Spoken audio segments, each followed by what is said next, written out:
We all are committed to almighty Allah. আল্লাহর কাছে সকলে আমরা অঙ্গীকার করে ফেলেছি যে তোমার এই রক্ষিত সম্পদ আর তোমার চিন্তা, ইচ্ছা, ভালো লাগা তোমার এখতিয়ারের বাইরে আর যাবে না। এখানে আমার কোনো এখতিয়ার কার্যকরী হবে না, সবটার উপরে তোমার হুকুম কার্যকর হয়ে গেছে। এখন আমি শুধু আমানতদার, পাহারাদার মাত্র। আসসালামু আলাইকুম ও রহমতুল্লাহ। বাংলাদেশ জামাত ইসলামীকে নিয়ে আজকে বাংলাদেশ জামাত ইসলামের সেক্রেটারি জনাব অধ্যাপক মিয়া গোলাম পরোয়ার যে বক্তব্য দিয়েছে আপনাদের সামনে, সেই বক্তব্য হুবহু তুলে ধরার চেষ্টা করবে এবং আজকের বক্তব্যটি খুবই গুরুত্বপূর্ণ। আপনারা আজকের ভিডিওটি দেখুন, মন্তব্য করুন এবং আমাদের কমেন্ট বক্সে আপনার মতামতটি জানিয়ে দিন।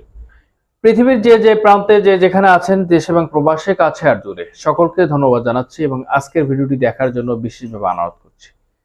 আজকের ভিডিওটি এত গুরুত্বপূর্ণ, এত তাৎপর্যপূর্ণ ইসলাম এবং মানবতার জন্য, যে ইসলাম এবং ইসলামের অনুশাসন নিয়ে, ইসলামিক জীবন ব্যবস্থা নিয়ে, ইসলামকে যে চর্চা করা নিয়ে, ইসলামকে ধারণ করা নিয়ে, কোরআন এবং সুন্নাহর আলোকে জীবন গড়াকে নিয়ে যে বিষয়গুলো আলোচনা করেছে, একজন মুফতি মুহাদ্দিসও এত পরিমাণ আলোচনা করতে পারে না। সম্মানিত ভিউয়ার্স, আপনারা আজকের ভিডিওটি দেখুন এবং আপনাদেরকে বিনীতভাবে অনুরোধ করব আপনারা ভিডিওটি পুরো ভিডিও দেখে মন্তব্য করুন। সম্মানিত ভিউয়ার্স, সরাসরি আমরা ভিডিওতে চলে যাচ্ছি। আসসালামু আলাইকুম ওয়া রাহমাতুল্লাহি ওয়া বারাকাতুহু। আলহামদুলিল্লাহি রাব্বিল আলামিন, সালাতু ওয়াস সালামু আলা সাইয়্যিদিল মুরসালিন ওয়া আলা আলিহি ওয়া সাহবিহি আজমাইন। বাংলাদেশ জামাত ইসলামীর চট্টগ্রাম মহানগরী শাখার উদ্যোগে আজকের এই দিনব্যাপী রূপন শিক্ষা শিবিরের সম্মানিত সভাপতি, চট্টগ্রাম মহানগরী সংগ্রামী আমির, সাবেক জাতীয় সংসদ সদস্য জননেতা শাহজাহান চৌধুরী ভাই, উপস্থিত মঞ্চ ভবিষ্ঠ মহানগরী জামাতের সম্মানিত নায়েবে আমির, সেক্রেটারি, সহকারী সেক্রেটারি সহ সংগ্রামী নেতৃবৃন্দ, চট্টগ্রাম মহানগরীর বিভিন্ন জোন, থানা, ওয়ার্ড থেকে উপস্থিত আমার প্রিয় রুকন ভাইরা, মহান আল্লাহ তাআলার দরবারে আমরা আবারও প্রাণ ভরে শুকরিয়া জানাচ্ছি যে দীর্ঘদিন পর রব্বুল আলামিন রহমানুর রহিম, যিনি আমাদের রব, যিনি আমাদের মালিক, যিনি গফুরুর রহিম, তিনি আমাদের প্রতি অনেক করুণা, দয়া, ক্ষমা করে আমাদেরকে সরাসরি এভাবে মিলিত হওয়ার তৌফিক দান করেছেন। আল্লাহ তাআলার কাছে আমরা প্রাণ ভরে শুকর আদায় করছি, আলহামদুলিল্লাহ। আল্লাহ তাআলা আমাদেরকে যে তৌফিক দিলেন, এই সুযোগটুকু দিলেন, এই নিয়ামত যে দিলেন, এর মধ্যে নিশ্চয়ই আল্লাহ কোনো কল্যাণ আমাদের জন্য রেখেছেন। বায়াতের আলোকে আমাদের জীবন। তো বায়াত কি? বায়াত বা শপথ, এই কথাটার একটু ব্যাখ্যা বিশ্লেষণ সংক্ষেপে আমি করার চেষ্টা করব। শপথ যারা গ্রহণ করে, এরকম বায়াতের মধ্যে যারা জীবনটাকে উৎসর্গ করে দেয়, তাদের জীবনটা কেমন হওয়া উচিত? আল্লাহ তাআলার সাথে এমন একটা চুক্তি, এমন একটা কন্ট্রাক্ট, এমন একটা লেনদেন, এমন একটা অঙ্গীকার, জান আর মালের মালিক আল্লাহ দাবি করছেন যে এটা তুমি মালিক না, আমি মালিক, এটা আমি কিনে নিয়েছি। বিআন্নাল্লাহু বিল জান্নাহ, কিসের বিনিময়ে? জান্নাতের বিনিময়ে। ফলে আমি তার গোলাম, আমার মালিক তার গোলামের কাছে যে জিনিসটা রেখেছেন সেটা রেখে দিয়ে আবার দাবি করছেন যেটা আমি কিনে নিয়েছি এবং এর বিনিময়ে আমি তোমাকে জান্নাত দান করব। এই বেচাকেনাটা দৃশ্যত বাকিতে, পৃথিবীর বড় বড় ব্যবসায়ীদের লেনদেন দেখবেন যে বাকিতে হয়। এলসি খুলে বড় বড় বিজনেস, হাজার হাজার কোটি টাকার ব্যবসা বাণিজ্যের বড় বড় লেনদেন, বেচাকেনা কন্ট্রাক্ট কিন্তু বাকিতে হয়, একটা মেয়াদে হয়, তারপরে পেমেন্ট হয়, এর মধ্যে ব্যবসা কিন্তু হয়ে যায়। তো আল্লাহর সাথে আমাদের এই বেচাকেনাটা বাকিতে, এর একটা কন্ট্রাক্টের মেয়াদ আছে। এই যে ডিল, এই যে ব্যবসা, এই যে ট্রানজাকশন, এই চুক্তির একটা মেয়াদ আল্লাহর সাথে বান্ধা হয়েছে। সে মেয়াদ কতদিন? হায়াত থাকা পর্যন্ত। আজরাইল আসবে, আজরাইল আসা পর্যন্ত আমার মেয়াদ 30, 40, 50, 60, 70, 80 বছর, যে কদিন আল্লাহ আমাকে দুনিয়া রাখেন, এই পর্যন্ত আল্লাহর সাথে আমার একটা বিক্রয় চুক্তি হয়েছে যে আমি তোমার মালটা কিনে দিলাম, আবার তোমার কাছে জমা রাখতে হবে, তোমার কাছে আমানত, আমার কেনা মাল আমি তোমার কাছে জমা করে দিলাম এবং আমি তোমাকে কিছু কন্ডিশন শর্ত দিয়ে দিলাম যে এই সীমা সংখ্যা নির্দিষ্ট শর্তের মধ্যে আমার এই রক্ষিত আমানতকে তুমি ব্যয় ব্যবহার ভোগ করবে। ওই মেয়াদ পর্যন্ত যদি তুমি তোমার সাথে আমার এই চুক্তিটা, এই কন্ট্রাক্টটা ঠিক করতে পারতো, তোমার পেমেন্ট যেটা বিআন্নাল্লাহু বিল জান্নাহ, আমার চুক্তির মেয়াদ তোমার মওত পর্যন্ত, টিল ডেথ, আফটার ডেথ, সাথে সাথে তোমার পেমেন্ট তুমি পেয়ে যাবে, তুমি জান্নাত পেয়ে যাবে। সুবহানাল্লাহ। এত বড় একটা বাকি লেনদেন, এই জন্য এখানে এটা একটা কমার্শিয়াল ট্রানজাকশন। এই জন্য আল্লাহ তাআলা বলছেন যে তুমি আমার সাথে যে বেচাকেনা করলে, ফাস্তাবশিরু বিবাইকুম আল্লাযী বায়াতুম বিহি। কি পরিচিত করেছেন তো সবাই? কোন সূরা? সূরা তো। সন্তুষ্ট থাকো, খুশি হও, বিবাইকুম আল্লাযী বায়া, এই যে বায়াত কথাটা আসছে, আমার সাথে তোমার যে বেচাকেনা হয়েছে, এতে তোমার কষ্ট হওয়ার, দুঃখিত হওয়ার, দুশ্চিন্তা করার, ভয় পাওয়ার, ঝুঁকিপূর্ণ মনে করার কিছু নেই। এর মধ্যে একটা বড় আনন্দ আছে, খোঁজ খবর আছে। তাই আল্লাহ বলছেন ফাস্তাবশিরু, তুমি সন্তুষ্ট হও, বিবাইকুম আল্লাযী বায়াতুম বিহি, তোমার সাথে আমার যে বেচাকেনা হয়েছে তুমি তাতে খুশি হও। বেচাকেনাটা কার সাথে হলো? আমার মাবুদের সাথে হয়েছে। এখন অনেকে আমরা এই বেচাকেনার তাৎপর্য বুঝতে পারি না। দুনিয়ার দোকানপাট থেকে কিছু কিনতে গেলে দোকানদারকে আমি বলি, বাবা 1 কেজি আলু দাও, আমি তাকে 40 টাকা 20 টাকা দিই, আমাকে 1 কেজি আলু ব্যাগে মেপে দেয়, আমি দিলাম টাকা, সে দিল আমাকে আলু, নগদ, ক্যাশ ট্রানজাকশন। কিন্তু আল্লাহর সাথে আমার ট্রানজাকশনটা কিন্তু ক্যাশ না, কন্ডিশন, এটা শর্ত সাপেক্ষে লেনদেনটা হচ্ছে। এবং এই কেনা বেচা, এই বিজনেস ডিল, এই ট্রানজাকশনের কন্ডিশনগুলো আমি যদি ফুলফিল করতে পারি, আফটার ফিনিশিং দ্য মেয়াদ, ফিনিশিং দ্য ডিউরেশন, এটা শেষ হওয়ার পরেই আল্লাহ আমাকে, দোকানদার যেমন নগদ 20 টাকা দিল আর কত নগদ করেছে, আমি বাকিতে আল্লাহর আমানত আমার কাছে জমা রেখেছি, আল্লাহর দেওয়া নিয়ম বিধি সীমার মধ্যে থেকে যদি তার আমানত থেকে ব্যবহার করার চুক্তিটা আমি রক্ষা করতে পারি, তো ওই মেয়াদ শেষ হওয়া মাত্রই আল্লাহ তাআলা আমাকে জান্নাত দান করবেন। বিরাট লেনদেন। এটা হচ্ছে বায়াতের তাৎপর্য, যে আমার জান মালটা তো আমার কাছে আমি দেখতে পাচ্ছি। আল্লাহ বলতেছেন আমি কিনে নিয়েছি, ইন্নাল্লাহ আশতারা, আমার হাত, চোখ, কান, মুখ, চলাফেরা, ক্ষমতা, এনার্জি, সম্পদ, স্ট্যামিনা, এনার্জি, এভরিথিং আমার কাছে আছে। এটা আমওয়াল আর আনফুস, জানার মাল দুটো কিনে নিয়েছেন। তো আনফুস বলতে কি বোঝায়? সমস্ত জীবনী শক্তি সত্তার সাথে জড়িত সমস্ত শক্তি, সম্পদ, মেধা, প্রতিভা, আমার এনার্জি, স্ট্যামিনা যা কিছু আছে, এটা আনফুসের অন্তর্ভুক্ত। নিজস্ব সত্তার মধ্যে, নাকি বলেন? আমি বলতে পারি, চলতে পারি, দেখতে পারি, লিখতে পারি, বুঝতে পারি, গবেষণা করতে পারি। আমার যত শারীরিক, জৈবিক, মানবীয় সত্তার মধ্যে আল্লাহ তাআলা আমাকে যতগুলো শক্তি, সামর্থ্য, অর্গান যা কিছু দিয়েছে সবটা হচ্ছে আনফুসের অন্তর্ভুক্ত। আর আমল, টাকা পয়সা, ব্যাংক ব্যালেন্স, বাড়ি গাড়ি, জমি জমা, ব্যবসা, দোকান, চাকরি, সম্পদ, এসব হচ্ছে আমওয়াল। এই দুইটা জিনিস, ইন্নাল্লাহা আশতারা মিনাল মুমিনিনা আমওয়ালাহুম ওয়া আনফুসাহুম, এই মাল আর জান দুইটাই আল্লাহ দিয়ে বলছেন যেটা আমি নিয়ে নিয়েছি, এটা তোমার না। মানে আমরা অনেক সময় বুঝতে পারি না যে আল্লাহ বলছেন নিয়ে নিয়েছি, তো আমার কাছেই তো আছে। এই বেচা কিনার রহস্যটা কি? রহস্যটা হচ্ছে, বুঝার জন্য একটা উদাহরণ দিই। চোখ যদি আমার জীবনের অংশ হয়, আমার জবান যদি আমার জীবনের অংশ হয়, আনফুসের অংশ হয়, দুটো হাত যদি জীবনের অংশ হয়, আমার চিন্তা, বুদ্ধি, মেধা, কথা বলার শক্তি, ভাবনার শক্তি, দেখার শক্তি, এভরিথিং সব যদি আমার আনফুসের অংশ হয়, তাহলে এটা বিক্রি হয়ে গেছে আল্লাহ কাছে, এটা আমার মালিকানা নেই। এই মালিকানার উপর আল্লাহর এখতিয়ার কার্যকর হয়ে গেছে, আমার এখতিয়ার এখানে উজ্জ্বল হয়ে গেছে, এখানে আমার কাছে আমি আমানতদার পাচ্ছি।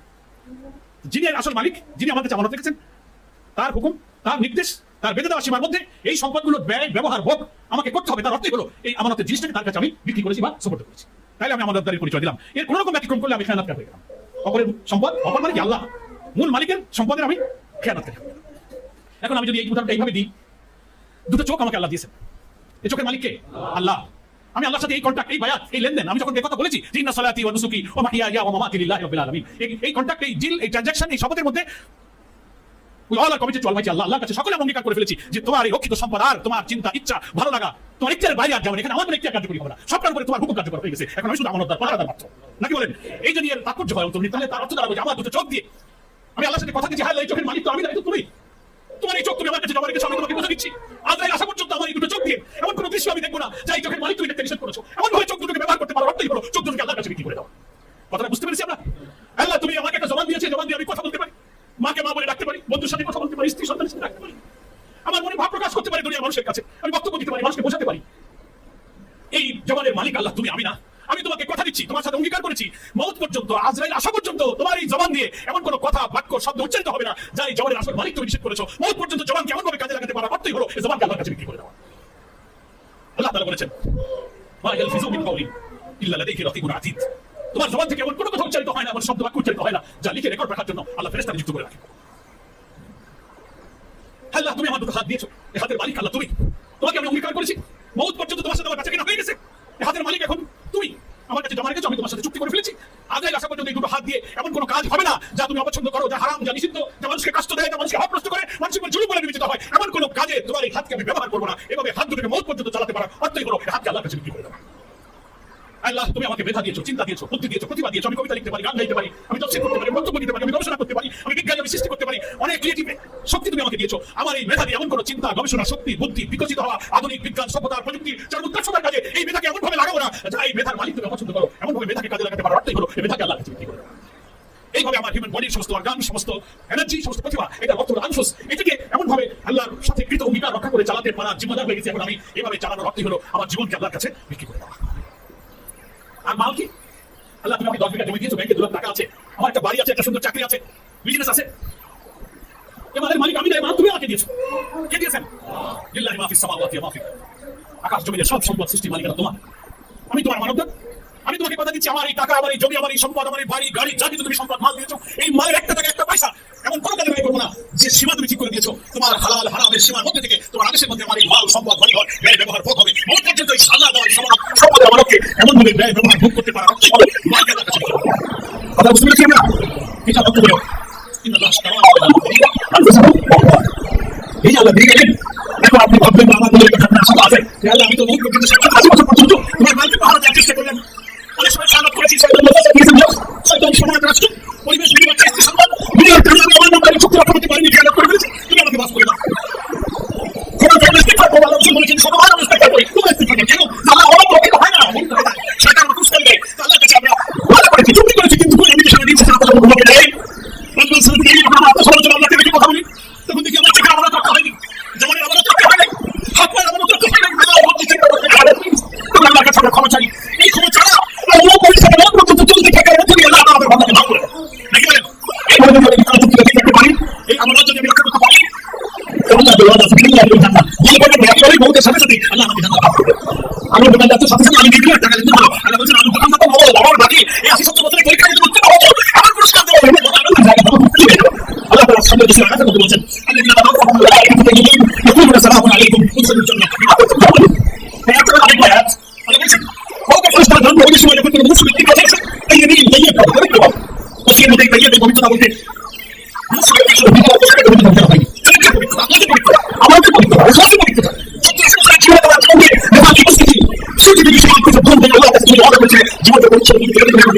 আল্লাহ বলছেন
Thank you.